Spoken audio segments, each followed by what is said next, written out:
வணக்கம் நேயர்களே, நீங்கள் கேட்டுக்கொண்டிருப்பது அண்ணா சமுதாய வானொலி 90.4 அலைவரிசை. இது இந்தியாவின் முதல் சமுதாய வானொலி. நேயர்களே, இப்பொழுது நாம் கேட்கவிருப்பது நமது அண்ணா சமுதாய வானொலியும் மதராஸ் உர நிறுவனமும் இணைந்து வழங்கும் பிரதமரின் பிரணாம், தாய்பூமியின் மறுசீரமைப்பு, ஊட்டச்சத்து விழிப்புணர்வு மற்றும் மேம்படுத்தலுக்கான திட்டம் பற்றிய தொடர் நிகழ்ச்சியின் 35ஆம் பாகம். இன்றைய நிகழ்ச்சியில் பயிர் உற்பத்தியை அதிகரிப்பதற்கான தொழில்நுட்பங்கள் குறித்தும் வறட்சியை தாங்கி பயிர் உற்பத்தியை பெருக்கவல்ல நுண்ணுயிர் உரங்கள் குறித்தும் விளக்கவிருக்கிறார் மதராஸ் உர நிறுவனத்தில் உர விநியோகத்துறை மேலாளராக பணிபுரிந்து கொண்டிருக்கும் திரு கணபதி அவர்கள். வாங்க நிகழ்ச்சியை கேட்கலாம். அன்பார்ந்த தமிழக வேளாண் பெருமக்களுக்கு வணக்கம். இன்று பயிர் உற்பத்தியை அதிகரிப்பதற்கான தொழில்நுட்பங்களை பற்றி பார்க்கலாம். புரதச்சத்து அதிகமுள்ள பயிர்களில் பயறு வகை பயிர்களே முக்கிய இடம் வகிக்கின்றன. சராசரியாக 100 கிராம் பயறு வகை பயிர்களில் 335 கிலோ கலோரி எரிசக்தியும் 20-25 கிராம் புரதச்சத்தும் 140 மில்லிகிராம் கால்சியமும் 300 மில்லிகிராம் பாஸ்பரஸும் 8 மில்லிகிராம் இரும்புச்சத்தும் 0.5 மில்லிகிராம் தயாமினும் 0.3 மில்லிகிராம் ரிபோப்ளவினும் 23 மில்லிகிராம் நியாசினும் உள்ளது. ஆகையினால் சைவ உணவு உண்பவர்களுக்கு புரதத்தை வழங்குவதால் பயறு வகை பயிர்கள் ஏழைகளின் மாமிசம் என்றும் அழைக்கப்படுகிறது. மேலும் பயறு வகை பயிர்கள் நமக்கு உணவுப் பொருளாக மட்டுமின்றி கால்நடைகளுக்கு சிறந்த தீவனமாகவும் பசுந்தாள் உரமாகவும் மண் அரிமானத்தை தடுக்கும் போர்வையாகவும் மண் வளத்தை காப்பவையாகவும் விளங்குகின்றன. நமக்கு நாள் ஒன்றுக்கு கிடைக்கக்கூடிய பயறுகளின் அளவு 80 கிராம் ஆகும். மேலும் தற்போது இந்த அளவு குறைந்து கொண்டே வருகிறது. இவற்றுக்கு முக்கிய காரணம் பின்தங்கிய நிலையில் இருக்கக்கூடிய பயறுகளின் உற்பத்தியும் அதிகரிக்கும் மக்கள் தொகையும் ஆகும். தற்போது இந்தியாவில் 310.3 லட்சம் ஹெக்டார் நிலப்பரப்பில் 27.69 மில்லியன் டன் பயறு உற்பத்தி செய்யப்படுகிறது. அதாவது ஒரு ஹெக்டாருக்கு உற்பத்தி திறன் 892 கிலோவாக உள்ளது. பயறு வகை பயிர்களின் முக்கியத்துவம் புரதச்சத்து பற்றாக்குறையை போக்குவதில் அதன் பங்கு மற்றும் உற்பத்தி திறனை அதிகரிக்க வேண்டிய கட்டாயத்தினை உணர்ந்து உலக நாடுகளிடையே விழிப்புணர்வு ஏற்படுத்த வேண்டும் என்று ஐநா பொது சபை 2016ஆம் ஆண்டு உலக பயறு வகைகள் ஆண்டாக அறிவித்துள்ளது. மேலும் ஒவ்வொரு ஆண்டும் பிப்ரவரி 10ஆம் நாள் உலக பயறு வகை தினமாக கொண்டாடப்பட்டு வருகின்றது. இதன் மூலம் பயிர்களினால் பெருகும் உணவு உற்பத்தி, உணவு பாதுகாப்பு மற்றும் ஊட்டச்சத்து பாதுகாப்பு பற்றிய விழிப்புணர்வும் ஏற்படுத்தப்பட்டு வருகின்றன. மேலும் பயறு சார்ந்த உணவு சங்கிலியை அறிமுகப்படுத்தி அதன் மூலம் பயறு வகைகளில் கிடைக்கப்பெறும் புரதத்தின் முக்கியத்துவம், உற்பத்தியை அதிகரித்தல், பயிர் சுழற்சி செய்தல் மற்றும் அதனை சார்ந்த தொழில் நிறுவனங்களை உருவாக்குதல் உள்ளிட்டவற்றில் விழிப்புணர்வுகள் ஏற்படுத்தப்பட்டு வருகின்றன. இதன் விளைவாக கடந்த 3 ஆண்டுகளாக பயறு வகை பயிர்களின் உற்பத்தி அதிகரித்து வருகின்றது. தமிழ்நாட்டில் பயறு வகை பயிர்களின் நிலை. தமிழகத்தில் சுமார் 13 வகையான பயறு வகைகள் பயிரிடப்படுகின்றன. அவற்றில் துவரை, உளுந்து, பச்சைப்பயிறு, தட்டைப்பயிறு, கொண்டைக்கடலை, அவரை மற்றும் கொள்ளு முதலியவை முக்கியமானவைகளாகும். பயறு வகை பயிர்கள் 7.91 லட்சம் ஹெக்டாரில் சாகுபடி செய்யப்பட்டு 5.03 லட்சம் மெட்ரிக் டன் விளைச்சலும் 636 கிலோ உற்பத்தி திறனும் பெறப்படுகிறது. பயறு வகை பயிர்களான துவரை 0.43 லட்சம் ஹெக்டாரிலும், உளுந்து 3.96 லட்சம் ஹெக்டாரிலும், பச்சைப்பயிறு 1.66 லட்சம் ஹெக்டாரிலும், கொள்ளு 0.69 லட்சம் ஹெக்டாரிலும், கொண்டக்கடலை 0.03 லட்சம் ஹெக்டாரிலும் தமிழகத்தில் பயிர் செய்யப்படுகிறது. மேலும் இதர பயறு வகை பயிர்கள் 0.52 லட்சம் ஹெக்டாரில் பயிர் செய்யப்படுகிறது. பயறு வகை பயிர்களின் உற்பத்தியில் உளுந்து முதலிடத்திலும் 2.67 லட்சம் மெட்ரிக் டன் உற்பத்தி, பச்சைப்பயிறு 2வது இடத்திலும் 0.60 லட்சம் மெட்ரிக் டன் உற்பத்தி உள்ளது.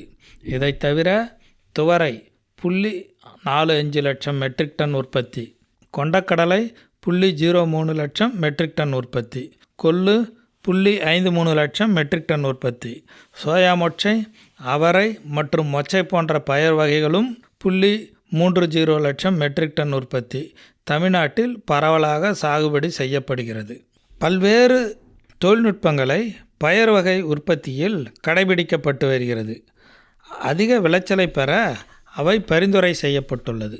துவரையில் தமிழ்நாட்டில் பயிரிடப்படும் துவரை ரகங்கள் பெரும்பாலும் நீண்டகால வயதுடையவை. ஆடிப்பட்டத்தில் பயிரிடப்பட்டு தைப்பட்டத்தில் அறுவடை செய்யப்படுகிறது. தமிழ்நாட்டில் கடந்த 10 ஆண்டுகளுக்கு முன்பு 1 லட்சம் ஹெக்டருக்கு மேல் சாகுபடி செய்யப்பட்ட துவரை தற்போது 0.43 லட்சம் ஹெக்டராக குறைவதற்கு காரணம் ஆடிப்பட்டத்தில் போதிய மழை பெய்யாமையே ஆகும். மாறிவரும் காலநிலையால் துவரை சாகுபடி பரப்பளவு வெகுவாக குறைந்துள்ளது. எனவே தமிழ்நாட்டின் பயிர் வகை தேவையை பூர்த்தி செய்ய அண்டை மாநிலங்களிலிருந்தும் பிற நாடுகளிலிருந்தும் நாம் துவரையை இறக்குமதி செய்து வருகிறோம். தமிழ்நாட்டில் பயிரிடப்படும் துவரை ரகங்களை குறுகிய கால ரகங்கள், நீண்ட கால ரகங்கள் மற்றும் பல ஆண்டுகள் பயன் தரும் ரகங்கள் என வகைப்படுத்தலாம். அதில் வம்பன் 3, ஏபிகே 1 ஆகிய ரகங்கள் குறுகிய காலம் 100 - 110 நாட்கள் ரகங்களாகும். கோ 7 நடுத்தர வயதுடையது, அதாவது 120 - 130 நாட்கள் மற்றும் கோ 6, வம்பன் 2, கோ 8, கோ 9 ஆகியவை நீண்ட காலம், அதாவது 170 - 180 நாட்கள் கொண்ட ரகங்களாகும். பிஎஸ்ஆர் 1 பல ஆண்டுகள் பலன் தரும் ரகமாகும். கோ 8 இதனுடைய பெற்றோர் ஏபிகே 1 எல்ஆர்ஜி 41. இதனுடைய வயது 170 - 180 நாட்கள் ஆகும். இதன் பருவம் ஆடிப்பட்டம். சராசரி விளைச்சல் இரவையில் 1800 கிலோ பர் ஹெக்டார், மானாவரியில் 1600 கிலோ பர் ஹெக்டார். இந்த கோ 8 சிறப்பியல்புகள் யாவன: திரட்சியான விதைகள் 10 - 11 கிராம் வரை 100 மணிகள், அதிக அளவு புரதச்சத்து கொண்டவை, அதாவது 23% புரதச்சத்து, மலட்டு தேமல் நோய் மற்றும் வேரழுகல் நோய்க்கு எதிர்ப்பு சக்தி உடையது, பச்சை காய்ப்புழு மற்றும் புள்ளிக்காய் புழுக்களுக்கு மிதமான எதிர்ப்புத்தன்மை உடையது. கோ 9 ரகம். கோ 9 ரகம் இது கோ 6ஐயும் ஐசி 52, 54, 27 இரண்டையும் பெற்றோராக கொண்டது. இதன் வயது 170 - 180 நாட்கள். இதன் பருவம் ஆடிப்பட்டம்.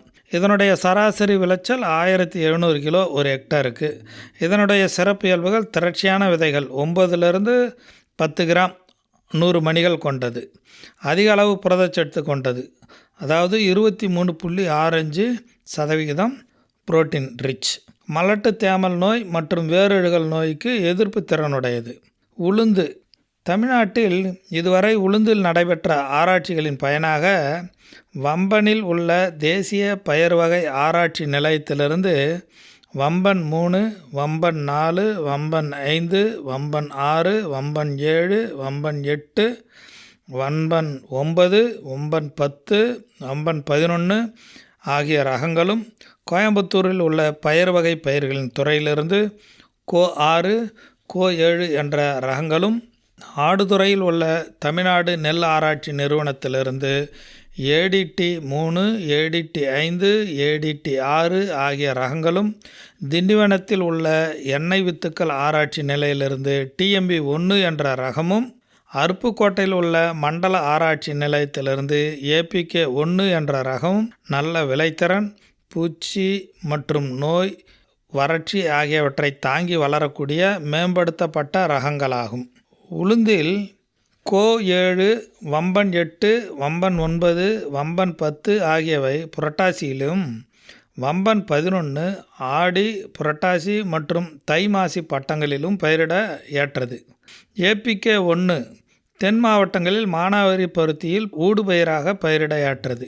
ஏடிடி 3, ஏடிடி 6, வம்பன் 8 ஆகிய உளுந்து ரகங்கள் நெல் தரிசில் ஜனவரியில் பயிரிட ஏற்றது. ஏடிடி 5 நெல் தரிசு ஜனவரி மற்றும் கோடை இரவையில் பிப்ரவரி மார்ச் பயிரிட ஏற்றது. ஆகையால் விவசாயிகள் அந்தந்த பகுதிக்கேற்ற ரகங்களை பயிர் செய்து அதிக விளைச்சலை பெறலாம்.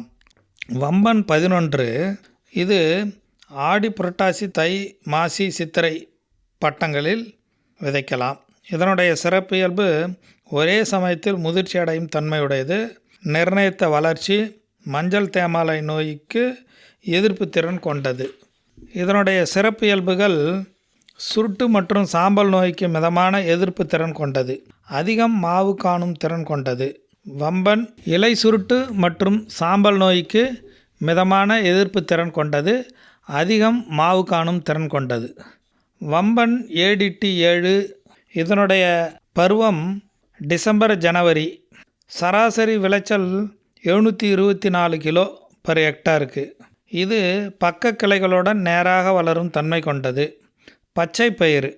பச்சை பயிறு ஆடிப்பட்டம், புரட்டாசி பட்டம், கோடை பருவம் மற்றும் நெல் தரிசில் நெல் அறுவடைக்கு பின் சாகுபடி செய்ய உகந்தது. ஊடு பயிராக பழமரங்களுக்கு இடையிலும் சாகுபடி செய்யலாம். Vamban GG 2, Vamban GG 3, Vamban GG 4, Vamban GG 5, CO 8, CO 9 ஆகிய பச்சை பயிறு ரகங்கள் தமிழகத்தில் ஆடி மற்றும் புரட்டாசி பட்டங்களில் மானாவாரியாக பயிரிட ஏற்றது. இதில் விபிஎன் 6, கோ 9 இவைகள் சிறந்த பயிர்களாக விளங்குகிறது. தட்டைப்பயிறு. தட்டைப்பயிறு தானியமாகவும் பச்சை காய்கள் காய்கறியாகவும் பயன் தர வல்லது. வம்பன் 3, வம்பன் 4, கோ 7 என்ற தட்டைப்பயிறு ரகங்கள் தமிழ்நாட்டில் கோயம்புத்தூர், திருப்பூர் மற்றும் தருமபுரி மாவட்டங்களில் பரவலாகவும், ஈரோடு, சேலம் மற்றும் விருதுநகர் மாவட்டங்கள் சில பகுதியில் கரிசல் மண்ணிலும் பயிரிடப்படுகிறது. பயறு வகை பயிர்களின் சாகுபடியில் முழு உற்பத்தி திறனுக்கு இணையான உற்பத்தி திறனை பெறுவதற்கான வழிவகைகள்: வளமான மானாவாரி நிலங்களில் சாகுபடி செய்தல், அதிக உற்பத்தி திறன் கொண்ட ரகங்களை பயன்படுத்துதல், தரமான மற்றும் கலப்பில்லாத விதைகளை பயன்படுத்துதல், சரியான பயிர் எண்ணிக்கையை பராமரித்தல், பரிந்துரை செய்யப்படும் நவீன சாகுபடி தொழில்நுட்பங்களை பயிர் செய்யும் சூழ்நிலைக்கேற்ற சரியான தருணத்தில் முறையாக கடைபிடித்தல், பயறு வகை பயிர்களின் சாகுபடி பரப்பளவை அதிகரிப்பதற்கான வழிமுறைகள். பயறு வகை பயிர்களை தனிப்பயிராக அதிகம் பயிரிட வேண்டும். அதிக இடைவெளி உள்ள பயிர்கள் பயிரிடும்போது ஊடு பயிராக பயறு வகை பயிர்களை பயிரிடலாம். வயல் வரப்புகளில் பயிரிடலாம். பயிர் சுழற்சியில் பயறு வகை பயிர்களை கட்டாயம் சாகுபடி செய்தல் வேண்டும். பாசன பகுதிகள் மற்றும் தாமிரபரணி, வைகை போன்ற ஆற்றுப்படுகைகளில் நெல் தரிசில் பயறு வகை பயிர்களை பயிரிடுவதற்கு முக்கியத்துவம் அளிக்க வேண்டும். பருத்தி, கரும்பு, சோளம் மற்றும் காய்கறி பயிர்களுக்கிடையில் பயறு வகை பயிர்களை ஊடு பயிர்களாக பயிரிடலாம். மண் பரிசோதனை செய்து பரிந்துரைக்கப்பட்ட சாகுபடி குறிப்புகளை பயன்படுத்தி சாகுபடியை அதிகரிக்கலாம். சான்று விதைகளை பயன்படுத்தி விதைக்க வேண்டும். சரியான தருணத்தில் சான்று விதைகள் உழவர்களுக்கு கிடைக்க வகை செய்ய வேண்டும். பயறு வகைகளின் உற்பத்தி திறனை அதிகரிப்பதற்கான மேலான உத்திகள் என்ன அப்படின்னு பார்த்தோம்னா, பாசன வசதி உள்ள பகுதிகளில் துவரை, உளுந்து, பச்சை பயிறு போன்ற பயிர் வகைகளை தனிப்பயிராக பயிரிடணும். சரியான பட்டத்தில் காலத்திற்கேற்ற உயர் விளைச்சல் ரகங்களையும் தேர்வு செய்யலாம். விதைகளை நுண்ணுயிர், பூஞ்சான விதை நேர்த்தி மற்றும் கடினப்படுத்தி விதைக்கலாம். செடிகளுக்கிடையே சரியான இடைவெளியை பராமரிக்கலாம். பாசன வசதியுள்ள இடங்களில் துவரையை நாற்றுவிட்டு உரவழி நீர்ப்பாசனம் செய்வதன் மூலம் விளைச்சலை அதிகரிக்கலாம்.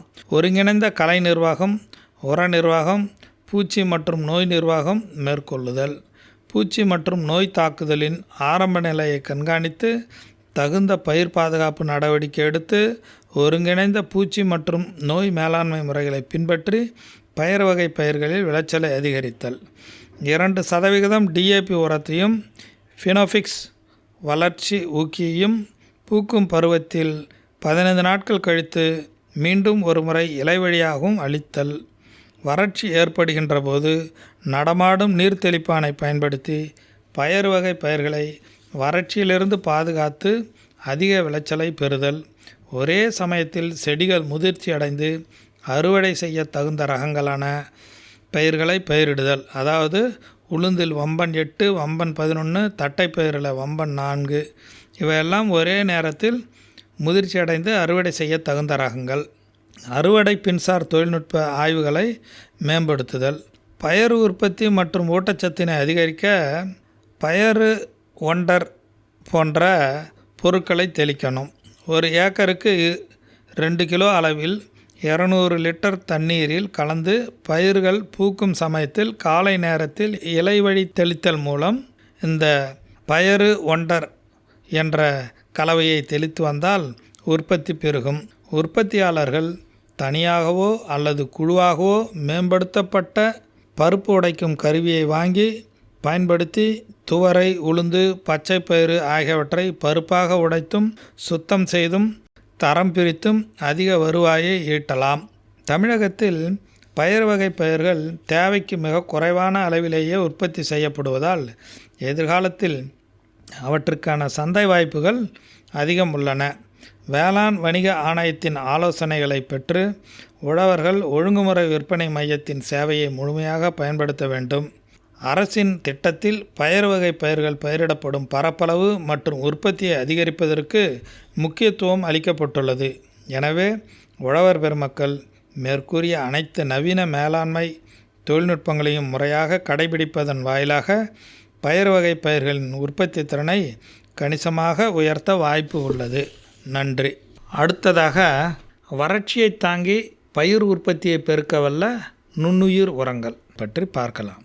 மாறி வரும் காலநிலை மாற்றத்தால் ஏற்படும் பாதிப்புகளுள் மண் மற்றும் சூழ்நிலை அழுத்த காரணிகளான வறட்சி, அதிக வெப்பநிலை, அமில காரநிலை, கலர் உவர்ப்பு ஆகியன முக்கியமானவை ஆகும். அவற்றுள் வறட்சி என்பது இன்று உலகளாவிய வேளாண் உற்பத்தியில் குறிப்பிடத்தக்க அச்சுறுத்தலை ஏற்படுத்தி வருகிறது.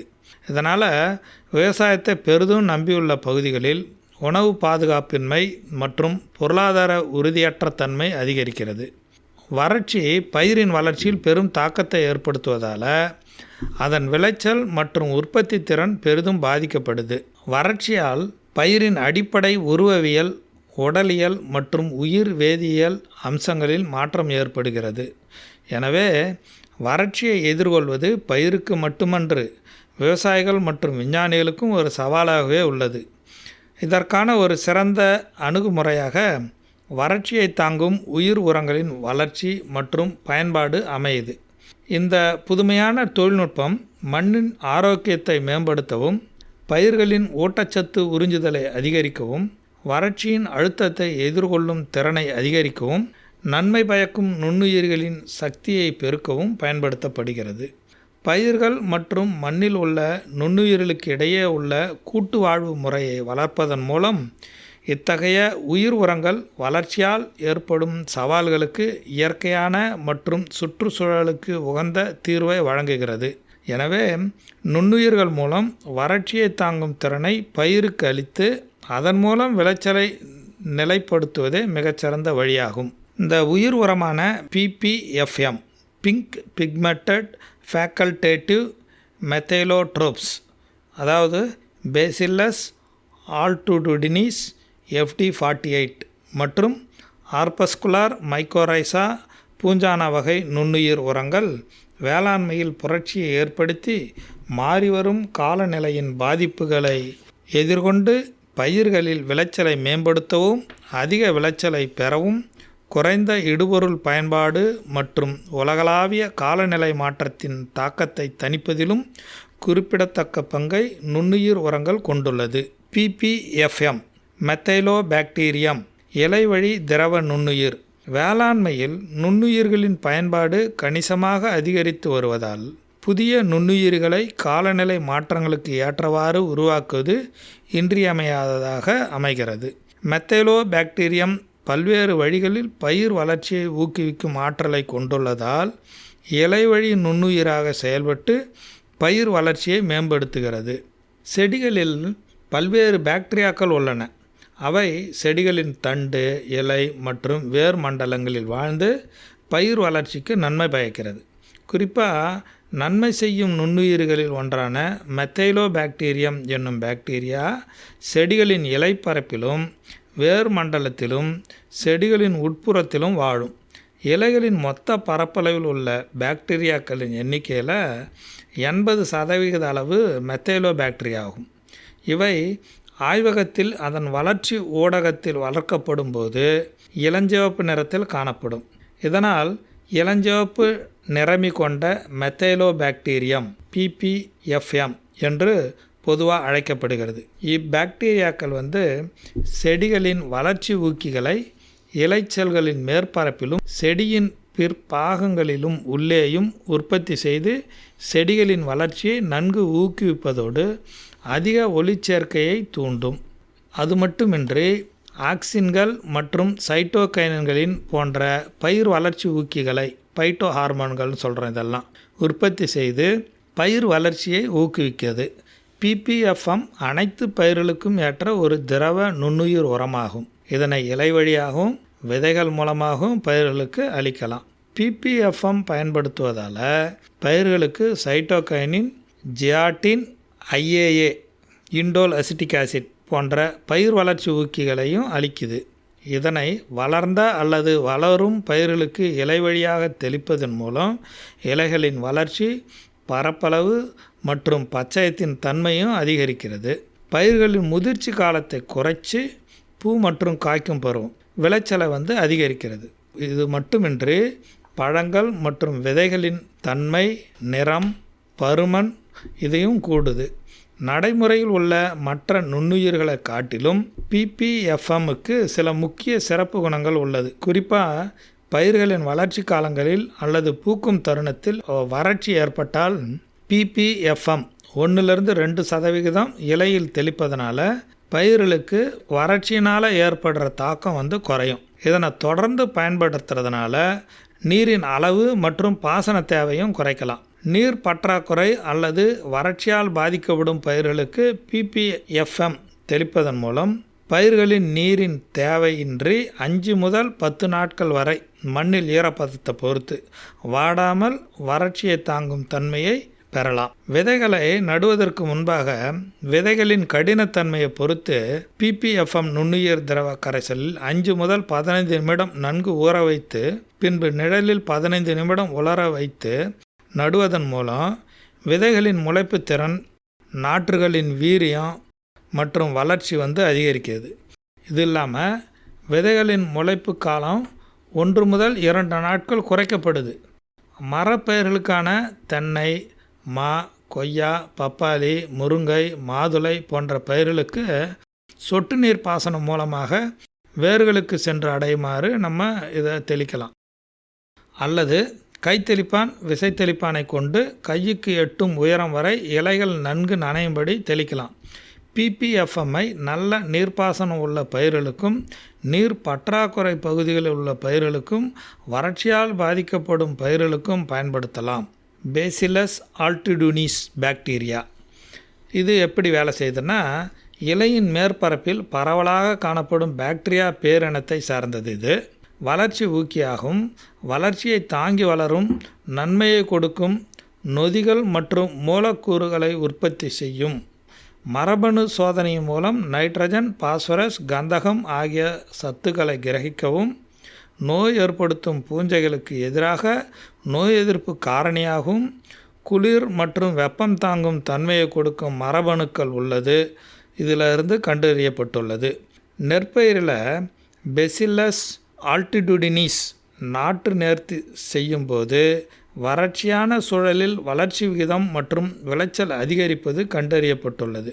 இந்த கோவை, மதுரை, ஆடுதுறை, பரமக்குடி ஆகிய 4 மையங்களில் நடத்தப்பட்ட கள பரிசோதனையில் வறட்சி அழுத்த சூழ்நிலையில் விதை நேர்த்தி அல்லது நாற்று நேர்த்தி, அதாவது 125 மில்லி ஒரு ஹெக்டாருக்கு மற்றும் இலை வழி தெளிப்பு 500 மில்லி ஒரு ஹெக்டாருக்கு செய்யறதுனால 33% வறட்சி காலங்களில் விளைச்சல் அதிகமாக கண்டறியப்பட்டுள்ளது. அடுத்து வேர் உட்பூசண நுண்ணுயிர் உரம் ஆர்பஸ்குலார் மைக்கோரைசா எனப்படும் வேர் உட்பூசணமானது பயிர்களுக்கு வறட்சியை தாங்கவல்ல திறனை அளிக்கிறது. வறட்சியிலிருந்து பயிரை காப்பதோடு மட்டுமல்லாமல் அதன் வேர் வளர்ச்சிக்கு தேவையான மணிச்சத்தை அதிக அளவில் மண்ணிலிருந்து உறிஞ்சி பயிர்களுக்கு அளிக்கும் ஒரு சிறந்த பூசான உரமாகும். இது இந்த வேர் உட்பூசணமானது பொதுவாகவே அனைத்து பயிர்களில் 95% வேருடன் கூட்டு வாழ்க்கை முறையில் தான் வாழும்.